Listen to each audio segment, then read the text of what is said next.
এখন আমাদের প্রশ্নোত্তর পর্ব, আমাদের কিছু কোয়ারিজ, কিছু প্রশ্ন থাকবে, এটাই স্বাভাবিক। তো আপনারা অতি সংক্ষেপে প্রশ্ন করবেন, আপনাদের কোয়ারিজ বলবেন। আমরা 10 মিনিটের মধ্যে এই পর্বটা শেষ করব। We have one more session, so please be pointed in your question and just the question, no comments, please. My question is চলে আসুন। direct to Musharraf. আচ্ছা, I quite liked your analytical sketch in terms of the three moments. However, if you compare with the presidency experience, then from 1817, when the Hindu College was established, within 3-4 years, you have Henry Louis Vivian Delosio, so you have the Young Bengal movement, which is early 1820s. So you have also a trend of what we call the Bengali liberalism coming out from there. And if you think about the long Duri from Ram Mohan Vidyasagar down to Tagore, which is till first half of the 20th century, you have a long Duri of the Bengali liberalism. So as opposed to Bankim, who was a product of presidency, Delosio and Young Bengal was also a product of presidency. So which is and these two different ideological articulations are actually poles apart. They don't talk to each other. You see, now I agree with you in the context of Muslim kind of a social kind of emergence. I agree with you that we need to broaden the base from urban and the rural educated, but I'm quite not sure how the dialogue between the conservatives and the moderates, or let's say more liberal Muslims, would be there. As far as class solidarity is concerned, I'm completely with you. But as far as the ideological positions are concerned, because it didn't happen with the Bengali Hindus also, so I was thinking that how that could be possible. You can take 3 more questions. Please raise your hand so we know. Nausheen there. Nausheen, Abid, sir here, and that. Okay. Assalamu alaikum and namaskar. My question goes to Afzal sir. When you're thinking about the self, construction of the self, so I think that when you're constructing it, there has to be a process of reconstruction and deconstruction. I'm saying this because you have taken 2 elements in the homogeneous category, that is language and religion. But I believe that language and religion is heterogeneous. It's just the other way around. It's not homogeneous but heterogeneous. Because when you go to the rural areas, the madrasas, the politics of language is there. The Arabic language taught over on the subjects of the pupils are being taught or forced on Arabic language. Now, my question to you is that when you deconstruct it, where lies the homogeneity? Language and religion, for me, is again heterogeneous. So what would be the third element, if you could put some light on that? The homogeneous character. Thank you.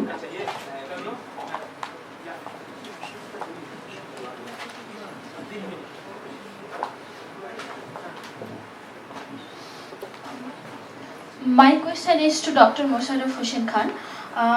No one can deny the fact that the Muslims that time concentrated on Islamization, but it also no one can deny that this fact also that time education was exclusive in nature. You talked about Hindu college, but perhaps you know that Hindu college denied the admission of a son of a prostitute because students threatened to deregister themselves. And also the famous dialogue of principal of Fort William College, Pandit Ishwar Chandra Vidyasagar, who himself said that we cannot take the son of Chasaj into our institution because of the chaos. So can it be said, sir, that the Muslims, they are violently or planfully kept aloof from the process of modernization and what liberalism, what you are saying? Abid.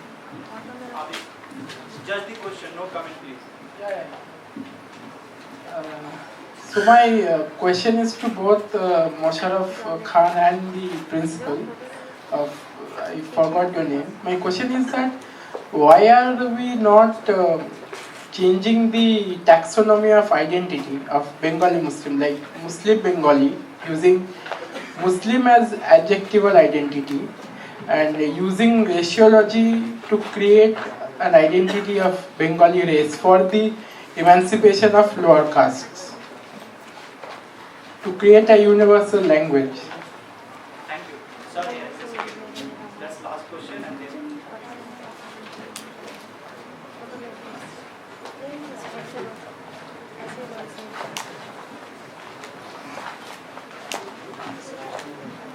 My question is to Professor Afzal Hussain.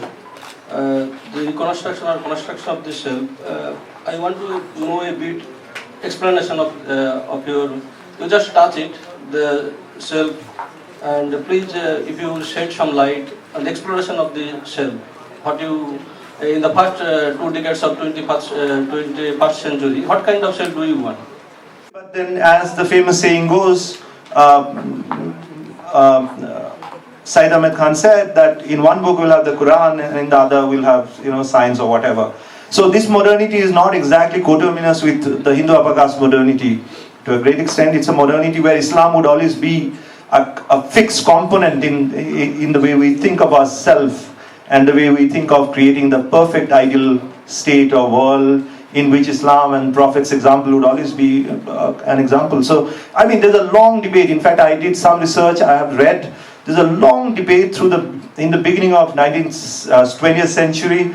Almost it goes on till the partition of India, where how to be modern among Muslims. There are so many thinkers who are writing, apart from Syed Ahmed Khan, of course, there are others, like Maulana Jawhar and all. There are so many of them, I have even forgotten their names now, who are all writing about how to be modern. Can we be modern, divested of Islam, divested of religion? I think the same debate continues even today. So, yes, they did keep off modernity, that modern so-called, the way it happened with upper caste Hindus, especially in Bengal. But they did catch up, but Islam was never something that was out. It was something that was a fixed component in this imagination of modernity for Muslims. I am not sure about your question, Bengali Muslim Bengali, I didn't really get it, and maybe my brain is too frazzled. Are you saying that if it's a Muslim Bengali identity, it's an elite identity formation to an extent? If we say Bengali Muslim, then it becomes more, that it becomes more democratic, or we take into account then the subaltern and their sentiments. Is that what you were saying? I'm not sure. No, please no question. Okay, we can take it up later. And your question, why Muslims go to these schools and not to madrasa education? Is that what you're asking? No. Why we don't have quality? Oh, why we don't have, I'm sorry. Why we don't have quality education institutes? Now, I'm not an expert, honestly speaking, to answer this question, but we know Mr. Nurul Islam, who has created Al-Amin. Now, that may be a Bengali medium, but, that's one thing. I have my very strong opinion on this, and it's very provocative. I know many people don't like it. If Muslims have a little bit of money, they will build masjid. I mean, you know it. We all know it. I've seen villages, because my relatives all live in villages in Bengal, in Hooghly, Bakula, Bardhaman, in those places. And I've seen the villages don't have houses, but they have a masjid, and a good masjid. There you go. I mean, that's one explanation, one way of putting it. And it's provocative, but that's how it works. And we have reaped the benefit of Western education today, right? So, I mean, it's fine. You can always have a religious education. There's no harm. But why not set up quality institutions? Exactly. That's what yesterday I was talking about, capability development. We can't depend on OBC reservation for long. Very true. It's going to go away. Then what happens? If we don't develop capabilities, we can't compete in the private sector. Most of future jobs will be in the private sector, by the way. Don't live in this illusion that the government is going to give you jobs after 30 years or 20 years. And if you don't develop skills, the private sector won't consider who you know or what your religion is. They will only look at what you can do for them, basically. I'm sorry to say this, but that's how it is. So, there you go. Thank you for the questions. So the first questions on the markers of homogeneity, language and religion. And as I have told in my presentation, the construction of the self, whether you deconstruct it or not, depends upon the relationship with the other. And this is particularly defined this is not constant, it varies. When you construct the self, you must take into account the relationship of the self with the other.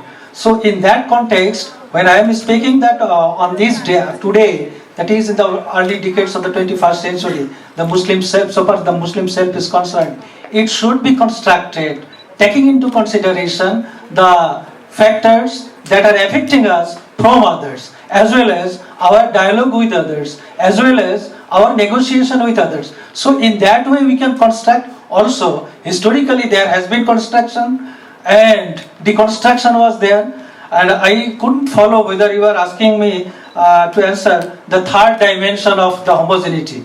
Really, I'm sorry, I couldn't follow you, and if it can be discussed later on outside the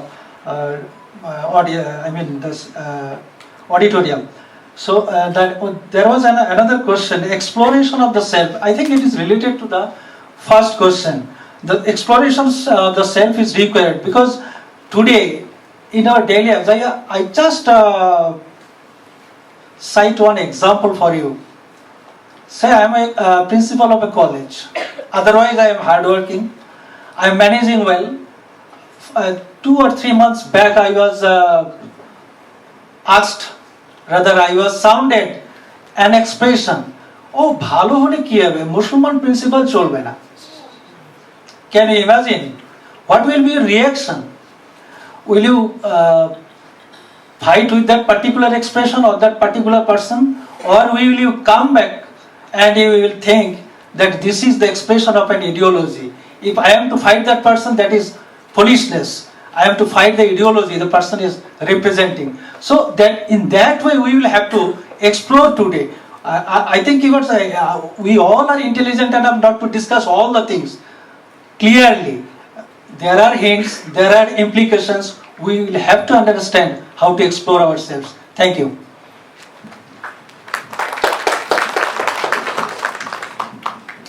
বাঙালি মুসলমানের অবস্থান আমরা অনুসন্ধান করছি গত দুদিন ধরে তারই অনুসন্ধান চলছে। তার অর্থনৈতিক, তার সামাজিক অবস্থান, তার সাংস্কৃতিক অবস্থান।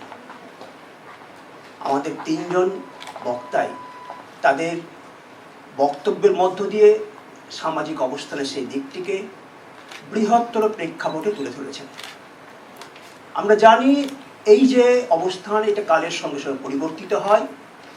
তার জন্য লেট 19th সেঞ্চুরি যেমন তুলে নিয়ে এসছেন ডক্টর মোশাররফ হোসেন খান, ঠিক তেমনি নিয়ে এসছেন early decade of 21st century professor Afzal Hossain, আর সেটাকেই নতুন মাত্রা দিয়েছেন ডক্টর আব্দুল কাইয়ুম।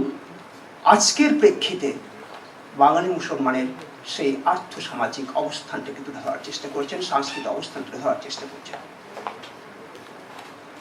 বাঙালি মুসলমানের এই যে পথ চলা, সেটা দীর্ঘদিনের। তুর্কি আক্রমণ পরবর্তী সময় থেকেই আমাদের যাত্রা শুরু হচ্ছে, বেশ ভালোভাবেই চলছিল, কিন্তু তারপরেই 1757 সাল পলাশির যুদ্ধ সবকিছু পাল্টে দেয়। নতুন করে ভাবতে হয়। বলতে গেলে তারপরেই আমরা এখানে অনেকটাই পিছিয়ে পড়েছিলাম, মূলত আমাদের যে সংখ্যাগুরু যে সম্প্রদায়, সে সংখ্যাগুরু সম্প্রদায়ের তুলনায়। আমরা ইংরেজি ভাষা, সাহিত্য, সংস্কৃতি ঠিকভাবে গ্রহণ করতে চাইনি, গ্রহণ করিনি, আর তার জন্য পিছিয়ে পড়েছিলাম। তারপর দেখছি ওরা অনেকটাই এগিয়ে গেছে, শুরু হয়েছে, কিন্তু শুরু হলেও সেটা কিন্তু অনেকটাই দেরি হয়ে গেছে। আমরা হাঁটি হাঁটি পাপা করে অনেকটা এগিয়েছি, কিন্তু তারপরে আবার 1947, তার আগে 1905 এই বাঙালি মুসলমানের সেই জায়গাটাকে আবার দ্বিখণ্ডিত করেছে। একটি অংশ ওপারে চলে গেছে, আর একটি অংশ এপারে রয়ে গেছে। এই দুয়ের মধ্যে ঠিক সেই রকমভাবে যোগাযোগ থাকেনি, যোগাযোগ হয়নি। সেইভাবে আর্থসামাজিক সাংস্কৃতিক দিক দিয়ে আমরা অনেকটা পিছিয়ে পড়েছি। যাই হোক, 3 জন বক্তাই এই বৃহত্তর প্রেক্ষিতে আজকের এই যে বিষয়টি তুলে ধরেছেন, তাদের জন্য তাদেরকে প্রথমে ধন্যবাদ জানাই আমাদের কর্মকর্তাদেরও। আমরা জানি বিভিন্ন দৃষ্টিকোণ থেকে এই অবস্থানকে চিনে নেওয়ার চেষ্টা চলছে, এবং তার সঙ্গে সঙ্গে আমরা নিজেদেরকেও চিনতে চাইছি, আমরা কারা, আমরা কতটা বাঙালি, আমরা কতটাই মুসলমান। না, আমরা বাঙালি মুসলমান, কারণ এই প্রশ্নটা আমাদের মুখোমুখি হতেই হয়। আপনি মুসলমান, দেখে তো মনে হয় না, ঠিক কখন কিভাবে মনে হয় হয় না, তার একটা চেষ্টা তো আমাদের চালাতে হবে। কিংবা সব কিছু ঠিক আছে, আবার সেই হতাশামূলক একটা প্রশ্ন করি, একটা নির্দিষ্ট জায়গায় একটা বাড়ি ভাড়া করতে গেছি আজকেও, সেখানে কিন্তু সব ঠিক ছিল, কিন্তু শেষ মুহূর্তে আমরা কিন্তু সেই বাড়ি ভাড়াটা পাই না, কারণ আপনি অমুক ঠিক বুঝে উঠতে পারেনি। তো বুঝে উঠতে পারলে নিশ্চয়ই আপনাকে করতাম। এই প্রশ্নগুলোর জবাব কিন্তু আমাদেরই দিতে হবে, এই আত্মানুসন্ধান আমাদেরই করতে হবে। আমরা আশা করব আমাদের সেই অবস্থান থেকে একটা পথ নিশা আমাদের এই কনফারেন্স থেকে পেয়েছি, এগিয়ে যাব। যাই হোক, আমরা এই অনুসন্ধানের মধ্যে থাকবো, এগিয়ে যাব, এই বলে আমি আমার বক্তব্য এখানে শেষ করলাম। আর এর সঙ্গে সঙ্গে এই পর্বের সমাপ্তি ঘোষণা। Thank you so much, Professor Karim. I have hundreds of questions on identity issue and comments, but this panel won't be sufficient. So I restrain myself and thank the chair and all the esteemed speakers. And may I invite the next plenary. The chair is Professor Afzal Hussain, who is already here. The three esteemed speakers are Dr. Mahdul Islam from Center for Study of Social Sciences, Dr. Mohammad Afsar Ali, Principal Shahid Nurul Islam Mahavidyalaya in North 24 Parganas, and Dr. Abu Siddiq, Assistant Professor at Plasi College, Nadia. May I invite all the three esteemed speakers to take their seats.